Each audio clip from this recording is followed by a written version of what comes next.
Sir मला phone करा ना, उत्तर का देऊ शकत नाही. पण माझे काही बाजू समजून घ्या. आज ते फाटलेलं आकाश होतंय. मी रडत बसत नाही. लाईक दिस प्रत्येक गोष्ट पॉझिटिव्ह घेत गेलो. नमस्कार. DSK टॉक्स या चॅनलवर आपलं पुन्हा एकदा स्वागत. तरुणांनो, नोकऱ्या सोडा, उद्योजक व्हा, ही प्रेरणा देणाऱ्या DSK सरांचा जीवन प्रवास आपण अनुभवत आहोत. DSK सरांचा प्रत्येक अनुभव हा आपल्याला नवी दिशा देणारा आहे. आज असेच काही अनुभव आपण त्यांच्याकडनं जाणून घेणार आहोत. नमस्कार DSK सर. नमस्कार Shri, welcome back. Thank you sir, तुम्ही मला मजा वाटतं रे हे हो. टीव्ही सिरियल सारखं. असं वाटतं मी भले छोटा का होईना, कसब्यातलं का होईना हिरो झालो. म्हणजे कोणी बॉलिवूडचे हिरो असतात, कोणी हॉलिवूडचे असतात. तुम्ही खरे रिअल हिरो मजा आहात. वाटते राव. कोणीतरी फोन करतंय, कोणीतरी प्रश्न विचारतंय. म्हणजे आयुष्यात फक्त बायकोच जन्मवर प्रश्न विचारतात, आता मित्र विचारतात, त्याचा आनंद. नाही, खरंच. आणि तुम्ही खरेच हिरो आहात, कारण तुमचे चाहते, याला धरूनच मला एक प्रश्न विचारायचा आहे. तुम्ही हिरो आहात, तुमच्या चाहत्यांना तुम्हाला भेटायचं असतं, ते कॉमेंट्समध्ये या गोष्टी लिहितात, तर त्यांची ही इच्छा तुम्ही कधी पूर्ण करणार आहात का? हां, मित्रांनो, बरा तो श्री हा प्रश्न विचारला. खरंच आता जवळजवळ 5-6 महिने झाले असंख्य कॉमेंट्स येतात. मित्र त्यांचे फोन नंबर देतात, सर मला फोन करा ना. आणि मग मला कधी कधी लाज वाटते. अरे DSK स्वतःचं कौतुक करतो, सगळे माणसं जोडायची म्हणतो, सगळं करायचं, उत्तर का देऊ शकत नाही? कारण आहेत मित्रांनो. मी प्रत्येकाला फोन का करू शकत नाही? कोणी म्हणतं भेटायला येतो, भेटा ना. मागच्या एपिसोडमध्ये मी म्हणालो की अरे रस्त्यात दिसलं तर मी आखडूपणा करत नाही. कित्येक उदाहरणं आहेत. मी जाता जाता पेट्रोल पंपावर असेल, एअरपोर्टवर असेल, फूड मॉलवर असेल, पुण्याच्या भाजी मंडईत असेल, मी भाजी आणायला पण जातो. त्यामुळे काही हरकत नाही, एखाद्याने डबा धरून बसावं, आम्ही भाजी आणायला कधी येतो तिथे भेटावं, मी तिथे टाळत नाही. मी नाही म्हणत मला आत्ता वेळ नाही, पण माझे काही बाजू समजून घ्या. कोणी म्हणतं मग तुम्ही बालगंधर्व थिएटर घ्या आणि आमचे क्लासेस, एक ऑर्गनायझेशन पूर्वीसारखे व्याख्यान सुरू करा की जेणेकरून सगळ्यांना बिझनेसचं नॉलेज मिळेल, आमच्या शंका कुशंका दूर होतील. कोणी म्हणतं सर आम्ही पैसे देतो, ऑनलाईन क्लासेस सुरू करा ना. मित्रांनो, DSK तुम्हाला सतत त्याच्याकडे जे आहे गोड, कडू, सत्य, खोटं नाही कधी, हे सगळं देत राहील, कुठल्याही नव्या पैशाची अपेक्षा न करता.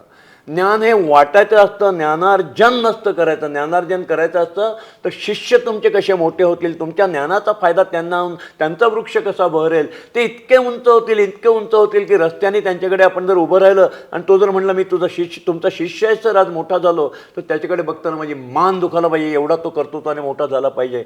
म्हणून कुठेतरी क्लासेस सुरू करा, ऑर्गनाईज सुरू करा, पैसे कमवा, प्राण गेला तरी नाही. आणि तुम्ही कोणी जे कोण ऐकतात तुमच्याकडचं ज्ञान वाटत राहायचं आहे.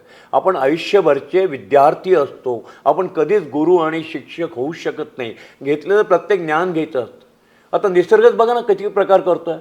गेल्या तुम्ही 15 दिवसात ऐकतात कसा प्रचंड पाऊस पडतो आहे, कुठे कचऱ्याचे ढीग कोसळत आहेत, कुठे पूल कोसळत आहेत, कुठे गाड्या आत जात आहेत. तुम्ही प्रत्येक गोष्टीतनं शिकायचं की असंच का निसर्ग वागला असेल, काय आपलं माणसाचं चुकलं असेल, कुठल्या भौगोलिक आणि सायंटिफिक चुका आपण केल्या असतील. प्रत्येक गोष्टीतनं आपल्याला शिकायला मिळतं. तसं माझ्या आयुष्यामध्ये जे आहे ते मी ज्ञान वाटताना तुम्हाला फोन का करू शकत नाही? मित्रांनो, तुम्हाला माहिती आहे मी वयाच्या 8व्या वर्षाचं काम करतो आहे, सतत माणसात राहिलेलं आहे. प्रचंड व्यवसाय करता करता करता जेव्हा दृष्ट लागली डिसेंबर 2016ला, शेवटचा महिना तो आहे, त्याला जवळजवळ डायरेक्ट इनडायरेक्ट 40,000 लोकांचं कुटुंब होतं आहे, ते काम करत होते. संबंध भारतभर, इस्रायलपासून, अमेरिकेपासून, चायनापासून, इटलीपासून सगळीकडे पार्टनर आहेत आणि कामं चाललेली होती.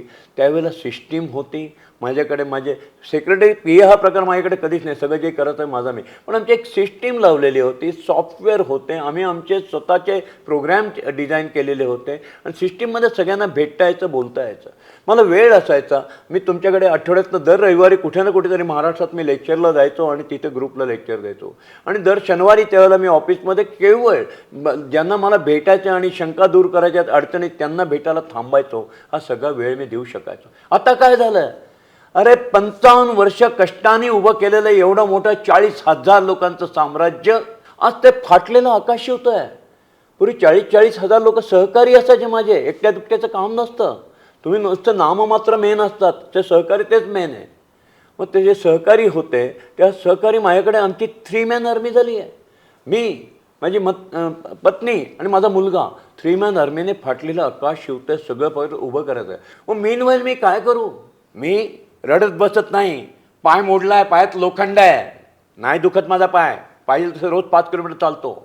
पेसमेकर बसवला इथे, इलेक्ट्रिक मॅन झालो आहे म्हणतो मी नाही घाबरत त्याला. उलटं प्रत्येक गोष्टीला पॉझिटिव्ह घेतो. जेव्हा पायात लोखंड बसलं, जेलमध्ये असताना पाय मोडला आणि ससूनमधनं करून घेतलं ऑपरेशन. माझ्या सुनेने संचेतीचं कोर्टाकडनं ऑर्डर आणली होती. ससूनमधले 5 तरुण मित्र स्त्री यंग मुलं आहेत. ते म्हणले काका आम्ही तुमचे फॅन आहोत, आमच्यावर विश्वास ठेवा, आम्ही तुमचं ऑपरेशन करणार.